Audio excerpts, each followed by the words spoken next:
15 years old, with $11 sewn into the hem of her only good skirt, and nowhere left in the whole of Kansas that would call itself home. That is where we begin.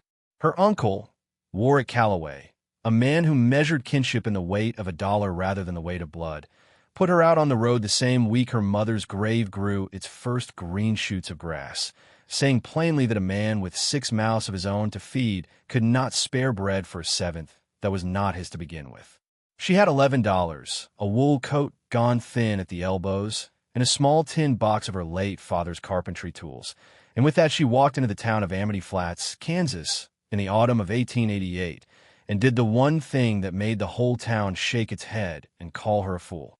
She spent 4 of those $11, nearly half of everything she owned in this world, on a rusting, forgotten railroad boxcar left to rot on a dead spur behind the depot, a thing so worthless that the railroad company had all but forgotten it existed. She meant only to have a roof. She did not know that beneath her feet, hidden beneath a floor that did not sit quite true, lay a promise sealed away nearly 20 years before. A promise that would, in time, mend not only her own broken life but the broken heart of an entire town. Settle in, and let us tell you the story of Josephine Calloway. If you're watching this from a place that feels forgotten, the way an old railroad car feels forgotten on a dead track, tell us in the comments. We would love to know where you're joining us from tonight. Josephine had not always been alone in the world, and she had not always been poor in anything but money. She was born the spring of 1873 in a little house at the edge of Amity Flats, to a father named Thomas Calloway, a wheelwright and carpenter whose hands smelled always of linseed oil and cedar shavings, and a mother named Ruth, who kept a garden so orderly that the women of the town used to say you could set a clock by the blooming of her beans. Thomas Calloway was not a wealthy man, but he was a careful one, and he raised his only daughter the way he built his wagon wheels, slowly, with attention to the grain of the thing, never forcing what could be coaxed. By the time Josephine was 10 years old, she could true a wheel, plane a board flush without a single gap, and read the hidden weaknesses in a piece of timber simply by running her palm along its length. Her father used to tell her that most people looked at a broken, discarded thing and saw only its brokenness, but that a person with patient eyes could look at that same thing and see what it might yet become. He said the world was full of men who threw away what they did not understand, and that it would always be the quiet, careful people, the menders, the noticers, the ones willing to kneel down in the dust and look closely, who found the value that everyone else had walked past. Josephine did not know, as a girl of 10 sanding a table leg by lamplight, that her father was not merely teaching her a trade. He was arming her for a life he would not live to see her use it in. Ruth Calloway died first, taken by a lung fever in the hard winter of 1885, when Josephine was 12, and something in Thomas seemed to dim after that, like a lamp turned low to save the oil. He kept working, kept teaching her, kept the little house tidy and the garden fenced, even though his heart plainly was not in the blooms anymore. 2 years later, in the spring of 1887, a scaffold he was repairing on the Amity Flats feed mill gave way beneath him, and Josephine became, in the space of one terrible afternoon, an orphan of 14 with a tin box of tools and no one in the world but her father's half-brother, Warwick Calloway, a hog farmer 3 miles outside of town who had never once, in all her memory, brought his family to visit. Warwick took her in because the town's minister shamed him into it, not because he wanted her, and he made that plain in 100 small ways. The thin portions at supper, the bed in the unheated lean-to, the way he called her the girl rather than by her name. She endured it for a year and a half, doing the work of a hired hand for the price of a cot, and she told herself that endurance was its own kind of skill, one her mother's patient garden and her father's patient hands had both, in their own ways, taught her. It was Warwick's wife, Delia, who first put the idea of the railroad car into Josephine's head, though she did not mean it as a kindness.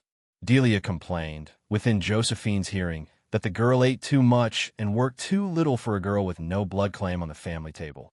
And Warwick, tired of the argument, decided the matter the way he decided most things, with the least trouble to himself. He told Josephine, on a gray October morning with frost still silvering the fence rails, that she was near enough grown that the county had orphan asylums for girls who could not fend for themselves, and that he had done his Christian duty and considered it discharged. He gave her $11, which he called generous, and which Josephine understood to be conscience money, enough to make himself feel absolved and not 1 cent more, and he told her not to come back. She walked the 3 miles into Amity Flats with her tin box of tools under one arm and her mother's shawl around her shoulders, and she did not cry until she was well out of sight of his gate, because she had learned, in 18 months under that roof, that tears were a currency Warra Calloway refused to honor. Amity Flats, in the autumn of 1888, was a town built on the promise of a railroad spur that had, in the end, only half delivered on its promise. 10 years before, when a line was first laid through, the founder of the town, a soft-spoken Swedish immigrant named Ezra Lindqvist, had come with grand plans, not merely to run freight through the county, but to build up Amity Flats into a proper town with a school, a proper well system, and land set aside in common for those who had nothing, particularly the freed families and widowed homesteaders who had followed the rail work west with empty pockets and full hope. Lindqvist had been, by every account Josephine had ever heard, a man of unusual conscience for a railroad man, the kind who believed a company's fortune should be shared with the ground it was built upon. But Lindqvist had died suddenly of a fever in 1878, only 2 years after the spur was finished. In the 10 years since, the grand plans had simply evaporated, the way ambitious plans do when the man who carried them in his heart is no longer alive to insist on them. The town had a depot, a scattering of stores, a church, and a great deal of quiet disappointment that it had learned to stop discussing out loud. Nobody in Amity Flats spoke much any more of what Ezra Lindqvist had promised. It was easier, most had decided, to forget a promise than to keep grieving one that was never kept. It was into this town, tired and disappointed in ways it had grown too weary to name, that Josephine walked with her $11, looking for anywhere at all that a 15-year-old girl with a tin box of tools might lay her head. She found the depot agent, a heavy-set, not unkind man named Otis Farrow, and asked him plainly whether there was any building in town, however humble, that she might rent for what little she had.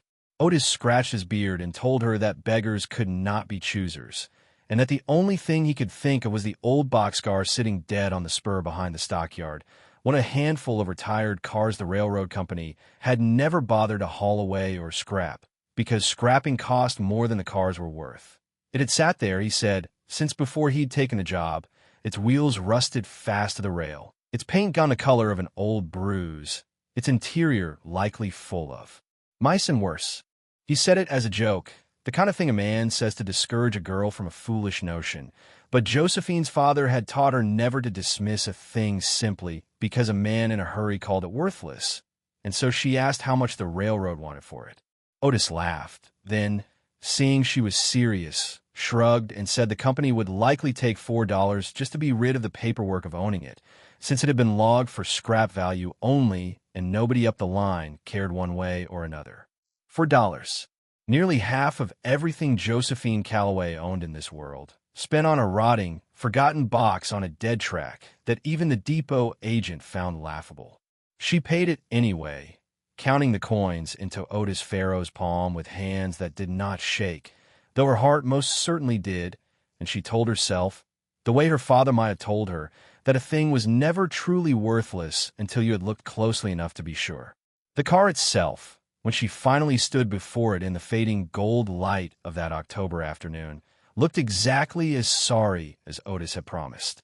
Its slatted sides were silvered and split with age.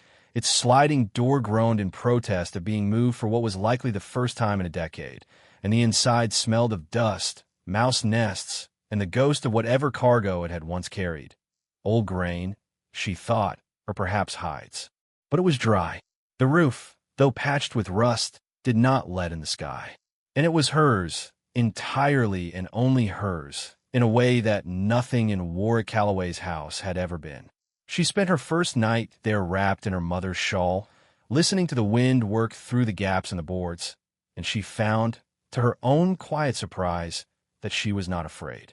She was for the first time in 18 months simply alone with her own thoughts, and that, she decided, was its own kind of mercy. It was on her third day in the car, while sweeping years of dust and mouse leavings out through the sliding door with a broom she had fashioned from a broken branch and a bundle of dried grass, that she first noticed something amiss with the flooring near the far end of the car. Her father's training rose up in her without her even summoning it. A certain give underfoot where the boards should have sat flush and silent, a faint hollow sound where her broom handle tapped that did not match the solid report of the boards around it. Most people, she thought, would have walked over that spot 1,000 times and felled nothing but dust. But Josephine Calloway had spent a decade learning to hear the difference between a board that was simply old and a board that was hiding something. And so she knelt down in the fading light, ran her fingers along the seam, and found, beneath a clever overlay of boards cut to match the surrounding grain almost perfectly, a shallow compartment built into the floor of the car, not by accident, not by decay, but by deliberate and careful hands.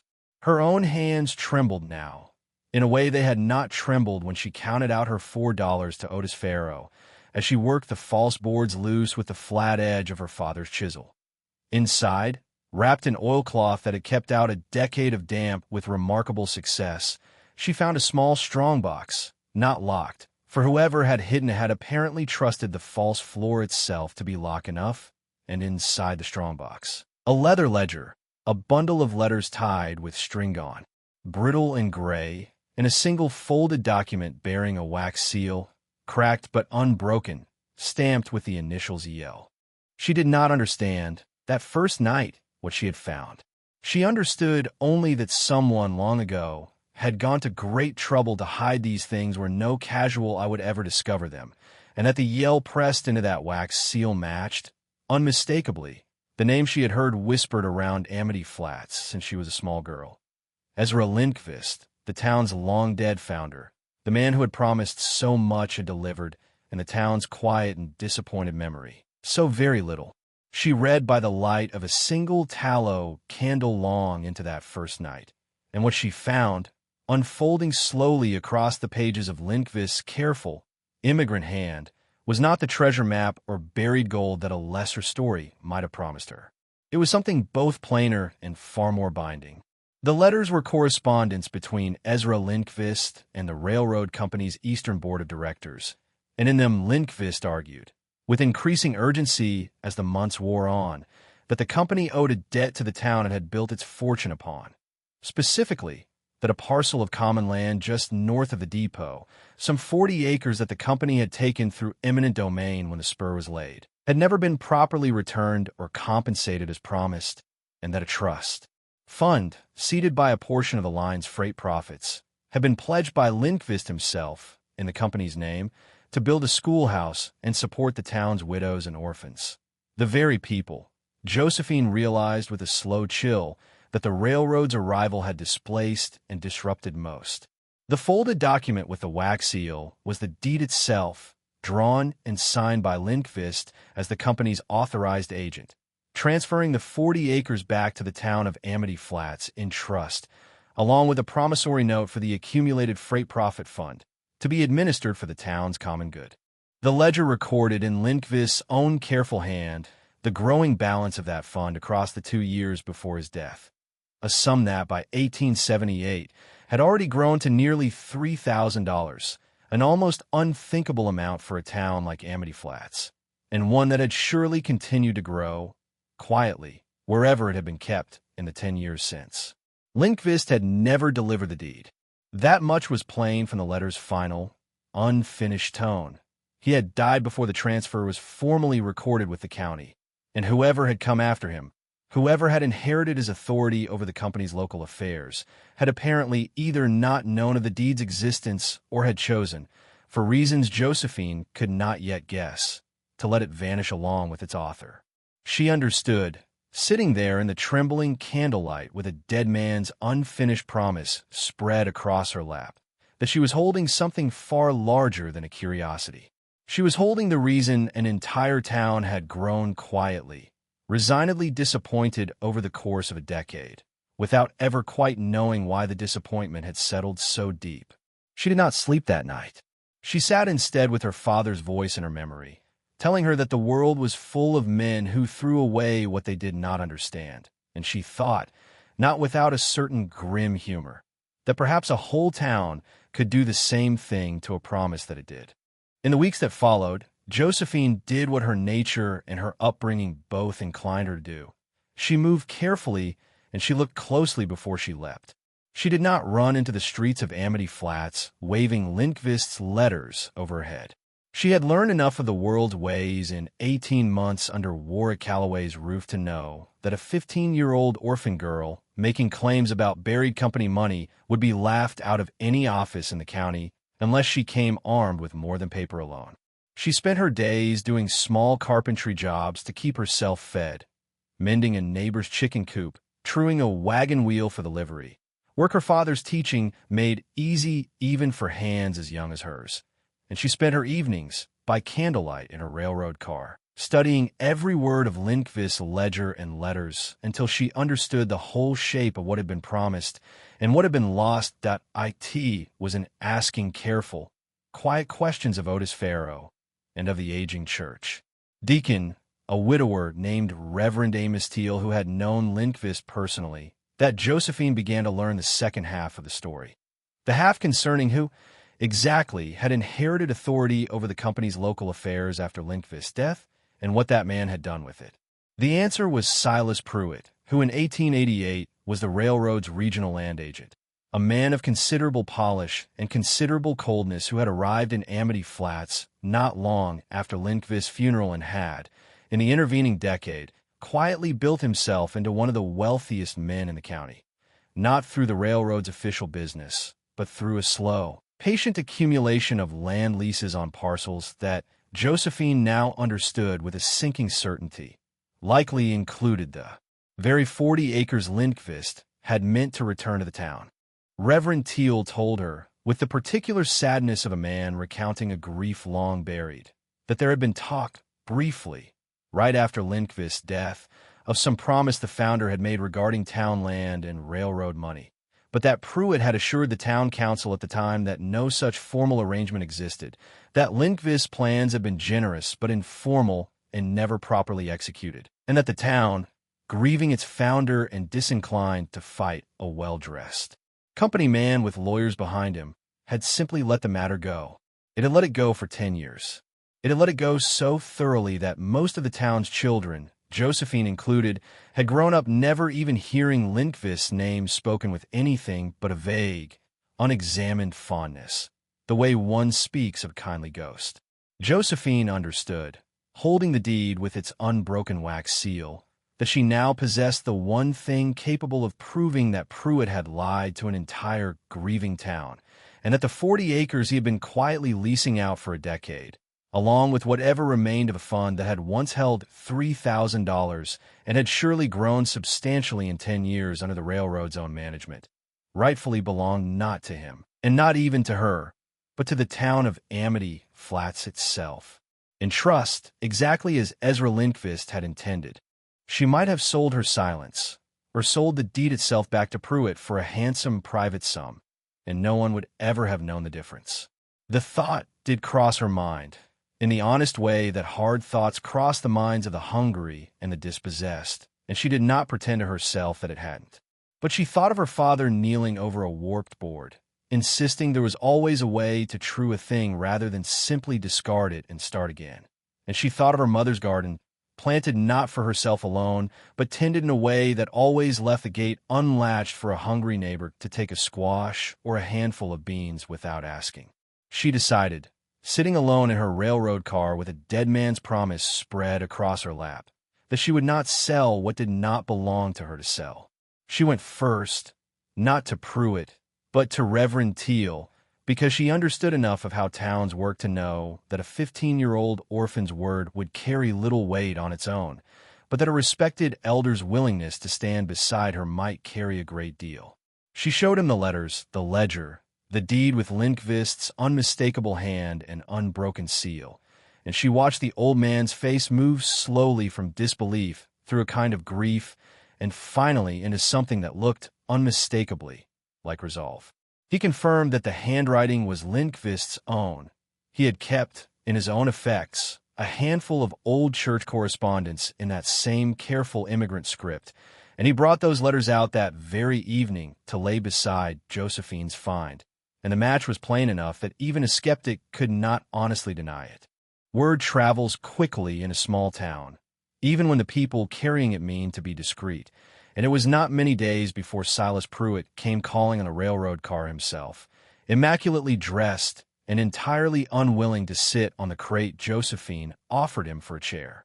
He was, at first, all condescending reassurance, telling her that whatever old papers she believed she had found were surely some misunderstanding of Mr. Lindqvist's informal musings, that no such trust had ever been properly executed under law, and that in any case the girl would do well to hand the documents over to him as the company's authorized representative, so that the matter could be handled correctly and no one need trouble themselves further. When Josephine, with a steadiness that surprised even her, declined to hand over anything at all, Pruitt's tone shifted as cold water shifts to ice, and he reminded her that she was a girl of 15 with no family, no standing, and no lawyer, living in a boxcar that the company could, if it chose, reclaim on a moment's notice, papers or no papers. He left her with a clear understanding that she had made an enemy, and a powerful one. The days that followed tested her in ways her carpentry never had. Pruitt, it turned out, had allies among the town's more comfortable citizens, men who had done business with him over the years and had no wish to see their arrangements disturbed. And a rumor began to circulate, plainly seeded by Pruitt himself, that the orphan girl in the boxcar had stolen or forged whatever paper she claimed to possess, hoping to swindle honest men out of their land. Some doors that had been opened to her small carpentry jobs closed. Some faces that had nodded to her on the street now looked away. She felt, in those weeks, the particular loneliness of being disbelieved, which is its own kind of orphaning, separate from and nearly as bitter as the first. But Reverend Teal did not waver, and neither, to Josephine's quiet gratitude, did Otis Farrow, who remembered well enough that the railroad's own dead files had logged the boxcar and its history, and who was willing to say publicly that he had personally sold Josephine the car and seen no evidence whatsoever that she was a girl inclined to deceit.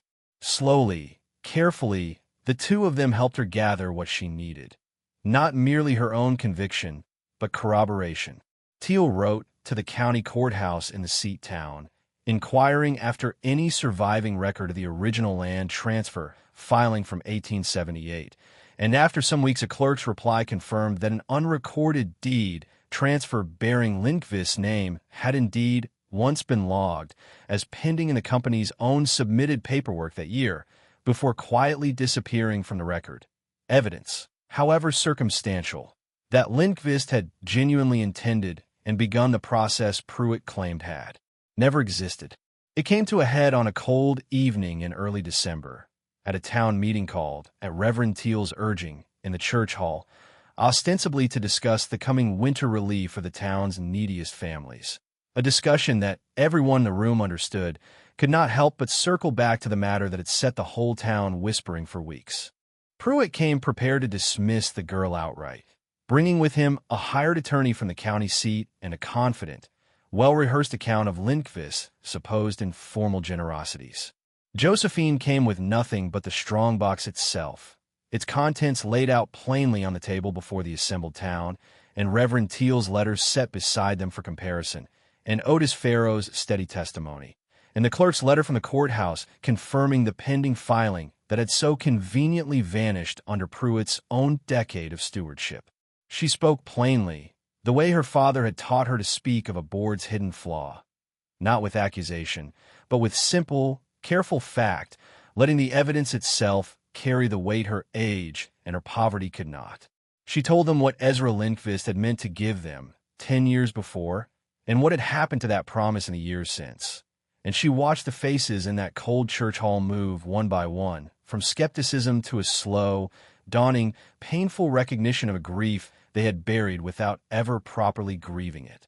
When Pruitt's attorney attempted to argue that even if the deed were genuine, it held no force without formal county recording, old Judge Aldous Whitfield, who had ridden the circuit through Amity Flats for 20 years and happened to be present that very week hearing minor county business, rose from the back of the hall and said, in the dry voice of a man who had heard every manner of legal excuse in his time, that a signed and sealed deed executed by a company's own authorized agent, corroborated by a pending filing suppressed under circumstances that certainly deserved further inquiry, was a very different matter from an informal musing, and that he would be recommending the matter to the State Land Office for immediate review, along with a rather pointed inquiry into how a regional land agent had come to lease out 40 acres of what appeared to be town trust land for his own private profit across the better part of a decade.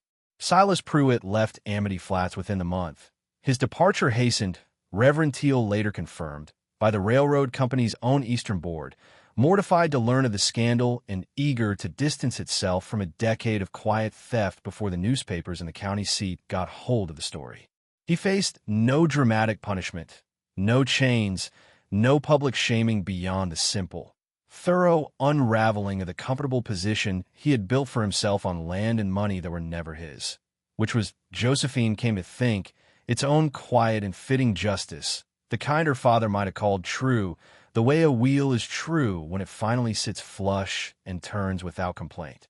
The 40 acres were formally restored to the town in trust that following spring, and the accrued fund, which, the company's own auditors confirmed, somewhat sheepishly, had grown across 10 years of freight profits to nearly $7,000, was released to a town committee for exactly the purposes Lindqvist had first intended.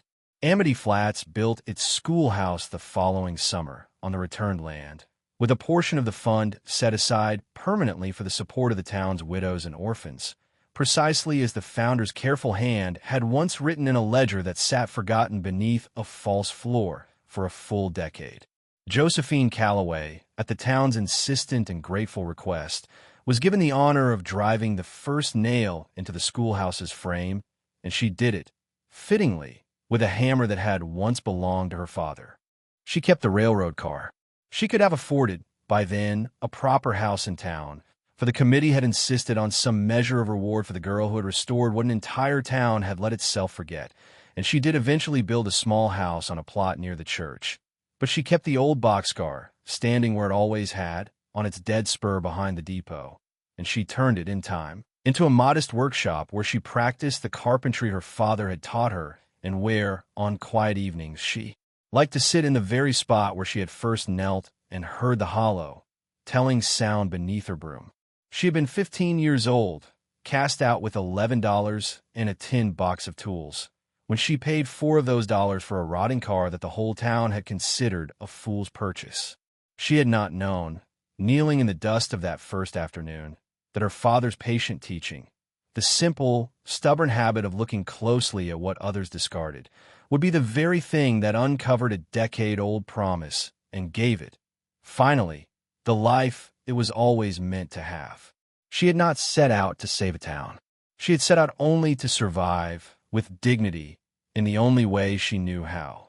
But dignity, it turned out, has a way of multiplying itself when it is given room to work, the way a single careful hand, true to its craft, can eventually true a great many things around it. We began this story by telling you that Josephine Calloway was 15 years old, orphaned, and cast out by the one relation who might have sheltered her, with nothing to her name but $11 and her father's tools. We told you she spent nearly half of that on a rotting railroad car that the whole town considered worthless. What we did not tell you at the start was that the very qualities that made her seem, to Warwick Calloway, an unwanted burden, her carefulness, her patience, her father's stubborn habit of looking closely at broken things before discarding them, were the same qualities that would, in time, restore to an entire grieving town a promise it had long since stopped believing in. She never set out to be a hero. She set out only to have a roof over her head, and to survive with the dignity her parents had raised her to carry. It was simply and beautifully enough. Thank you for spending this time with us and with Josephine Calloway tonight.